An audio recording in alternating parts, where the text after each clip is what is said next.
Hey, what's up? How you doing? It's your friend Phil here, project management trainer and coach. Welcome to PMP exam drive time. If you haven't checked out my Facebook page, you can check out the link below. I have a Facebook page where I dedicate lots of time to helping people know more about the PMP exam. So if you're watching this on YouTube and you haven't checked out my Facebook page, please do that. Hit the like button, and subscribe to my YouTube channel. I'm trying to get this video to a student out of India who has had trouble taking the PMP exam in the past, and this is going to be her third try, and I'm really hoping that she aces the exam on this third try. But I just wanted to put out some information for her because I got this email before I left the house today saying, Phil, I'm one of your subscribers on Facebook and I've got my exam coming up. I've watched your videos. I've only got 2 days to the exam. What advice do you have? So here's my advice to anyone that has the exam in 2 days. First of all, you have to get your mindset aligned to success, which means you have to absolutely believe that you can do it. You have to believe that you can get this done, that you can pass the exam, that the exam is not beyond your intelligence, that the exam is not beyond your ability to comprehend things. A lot of people say, Phil, the exam is just too hard and there's no way I'm going to pass it. No, that's the wrong attitude. I don't care if you failed it 5 times. I've had a student who failed the exam over a decade 7 times, trying to use different approaches, different solutions, 7 times. On the 8th try, this student finally passed the PMP exam. After studying with us for a couple of years, passed the exam.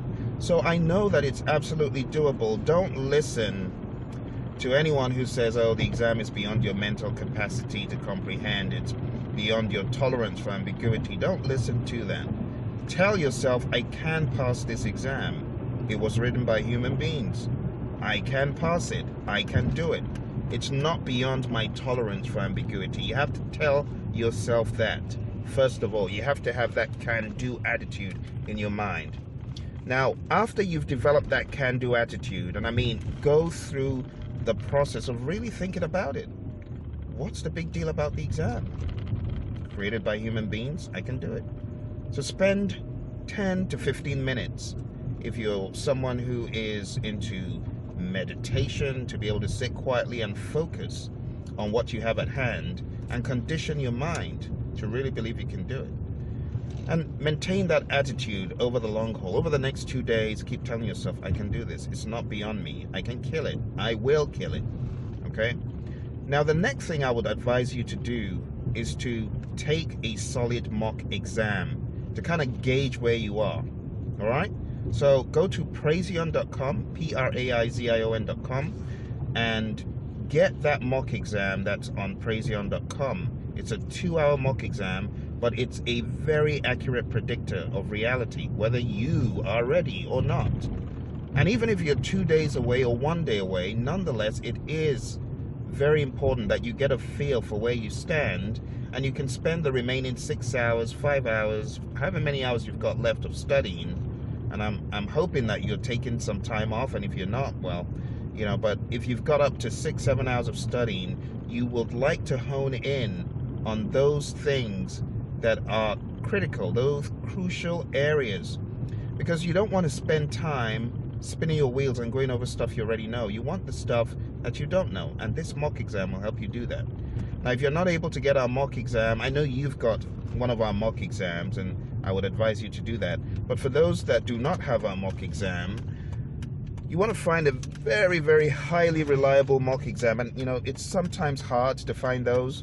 I tell people our exam is the best. Our mock exam is the most accurate predictor of success.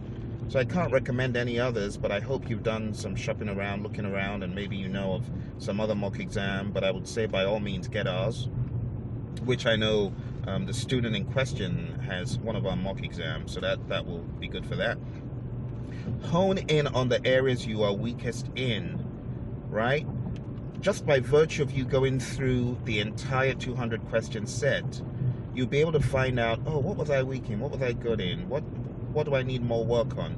What do I need to read up in the PMBOK guide? Okay. The next thing, after you've done a mock exam, you found the areas you need to improve on, you've decided to improve on those, I would advise that you download this free tool. It's called the PMP exam cram list, and it's free.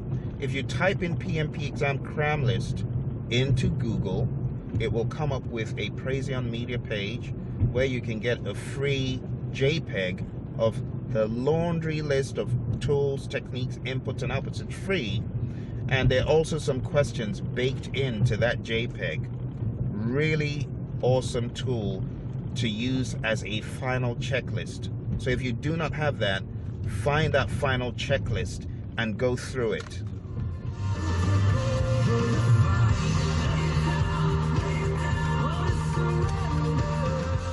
Now, what else do I recommend that you do? In addition to that checklist, I would say when you find a tool, technique, input, or output that you are not able to define in your own words in a robust fashion for a substantial amount of time, to me, that is a red light of caution. It tells me you don't really know that ITTO. And if you were to encounter the ITTO in a question or as an option in a question, the likelihood of you getting that right is very, very limited if you are not able to adequately define ITTOs. I would say for every ITTO that you do not know very well, that you're not able to define in a robust fashion for about at least 1 to 2 minutes to talk about the ITTO like you are the boss of that ITTO. If you're not able to do that, you definitely want to do this, a mind map exercise. Do a mind map exercise for every ITTO that you are not able to define adequately, and check your definition to make sure that it lines up with the PMBOK guide definition. Don't say, oh yeah, I've used it in the real world. So nope, the way you use it in the real world might not align with PMI's dogma. Okay, so mind map every ITTO that you do not know. Okay, check them up in the PMBOK guide. Look for examples. If you are a member of the PMI, hopefully on PMI.org you are able to access the template examples that are out there. They've got a whole bunch of templates, and you can see a physical example of every ITTO, or I would say majority of the ITTOs, especially those on page 78. Okay, try to find examples of the ITTOs in action. Where you are not clear, look for examples of where you can find them in action. Okay, last but not least, 2 more things. 1, have a solid study plan for your next 2 days. Don't just go all about the place. And also have a solid exam execution plan. Okay, so you might want to take 10 minutes and say, this is how I'm going to spend hour by hour by hour leading up to my PMP exam. And then have another plan where you are going to say, this is how I'm going to take my exam. In other words, I mean, you've done it a couple of times. Other people who've not done it, you might want to practice with a mock exam like ours to get an idea of the breaks that you could take. Some people are so quick in reading through exam questions that it is mind-blowing to see how rapidly they can go through 200 questions. 1.5 hours, they're done. That's not me. I do not get done reading my questions that quick, you know. So I would advise practice reading, you know, practice your velocity. Find your velocity. How many questions can I answer in 10 minutes or 50 minutes or 1 hour? I would usually recommend 1 hour. But when the exam comes down to the last few minutes, it's good to also have an idea of how many questions you typically can answer in 15 minutes or 10 minutes. So have an exam plan where you target to answer, say, 50 questions in 1 hour, okay? And really, you do want to be answering 50 questions in an hour.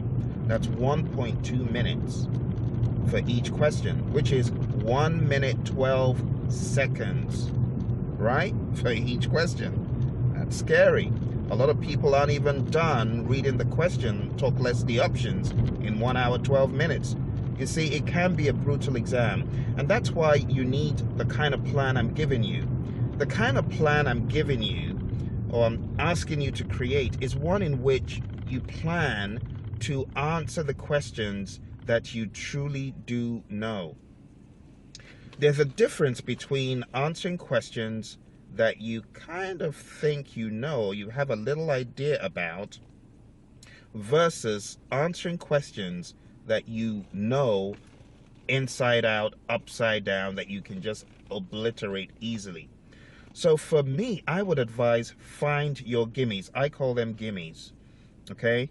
So you want to find your gimmies for the PMP exam. As you go through, let's say, the first hour, if you come across a bunch of questions that you've got no idea about or a little bit vague, honestly, do not waste your time in answering those questions first, because you might find yourself spinning your wheels and spending up to 5, 6, 7 minutes, and still you're not guaranteed that you're going to get them right.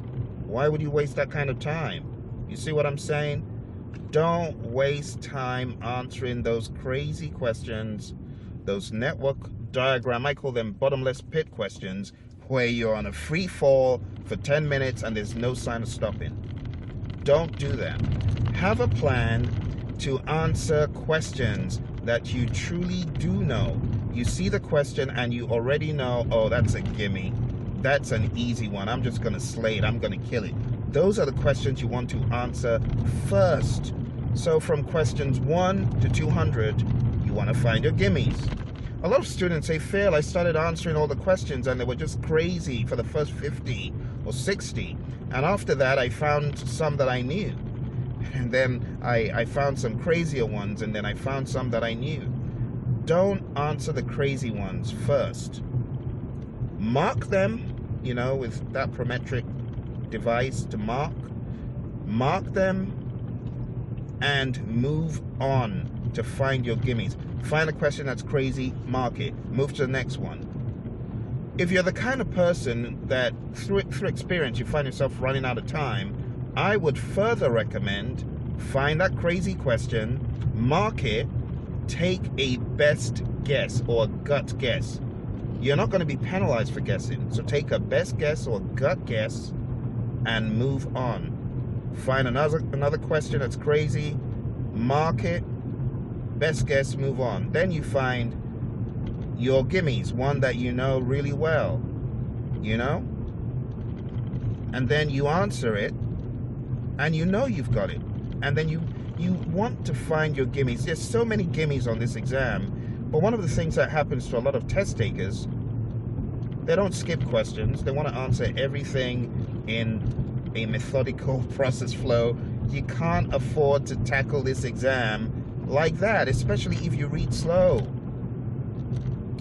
So folks, if you find these questions that you don't know, please do not waste your time. You'll be sorry for yourself. Don't do that. On my exam, and I'll speak from experience, I got to question 20 in 1 hour. 1 hour answering 20 questions. 3 minutes per question. I thought it was curtains for me. I said, all right, that's the end. So what excuse am I going to give my mentor, my colleagues, people who knew I was taking the exam? And all of a sudden I had a moment of truth thought, Phil, hey, you've been studying for 6 months. Is this how it's all going to end? Is that how it's all going to go down, Phil? And I began telling myself, Phil, you need to do something different. Why don't you go to question 200 and work backwards? Maybe you'll find questions that you actually do know. And that's what I did. Actually, the reason why I went to question 200 was I was paranoid. I thought that the PMI were watching me through a glass window and tossing me questions that were similar to those I had gotten wrong previously. Crazy thought, crazy idea. But the good thing is that at the end of it all, it paid off. Yeah, I got to question 200 in 3 hours, 55 minutes. I had 5 minutes to spare before the exam ran out. and I barely had any time to do anything except think.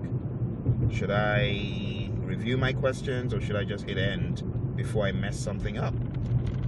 So anyway, long story short, from question 200 backwards, I found gimmies really quickly from 200 back to about 120 with just, oh, I know this, I know, oh, this is easy, I can do, oh, I can answer this, oh, I'm used to this question, I can, you know, at the end of it all, I did extremely well. I passed all the areas. Back in those days, they would give you the scores, and I had 90s, 80s, 70s, and 67 in one area, which was, I believe, one of the smaller areas at the time. But compared to the experience I had and the result, like night and day, thought I was going to fail. But at the end of the day, realized I killed it. I killed it so seriously that when I got done with my exam, I said, all right, I'm gonna show people all around the world that they can pass this exam. That this exam, and I'll also let them know that this exam is crazy. So when you're going in for the real deal, you gotta prepare. You gotta have a plan. So for anyone who is taking the exam without crafting a plan of how you're gonna answer your gimmies, find your gimmies, how you're gonna take breaks on the exam, how you're gonna pace yourself, anyone who hasn't done that and is thinking of taking the exam, I will tell you to consider again. What am I going to do when I find that crazy network diagram question that has loops and all sorts of crazy things? Am I really going to spend my 10 minutes? Don't be like me. I tell students, I'm a student of experience. I learn from my mistakes. My PMI-SP exam, that's all about scheduling and network diagrams. I saw one of the craziest networks I'd ever seen, and I said, I'm going to tackle you. I'll kill you. I can kill you. And I spent time trying to wrestle this stupid question. 10 minutes later, Phil finally made a selection. And I believe that was what caused my exam to kind of time out. I got to 4 hours on the dot. That's the only exam I've gotten to the end, and I've actually seen the cautionary note. Well, it wasn't even 4 hours, I think 3.5 hours. So you see the cautionary countdown at the end. You've got 10 seconds, 9 seconds, 8 seconds. And I believe the reason why that happened was I didn't stick to my plan. I should have just skipped that dumb question that was trying to challenge me. For all I know, it could have been a pre-test question, you know? So you really want to think long and hard about your plan. Well, you've only got 2 days, so don't think too long. But you get what I'm saying. What am I going to do when I see this? What am I going to do when I see that? How am I going to tackle this question? How am I going to take breaks? I took 4 breaks in one exam. I was so chilled out, and the proctor at Prometric started warning me that, hey, I think that was in Falls Church, Virginia, when I took my ACP exam.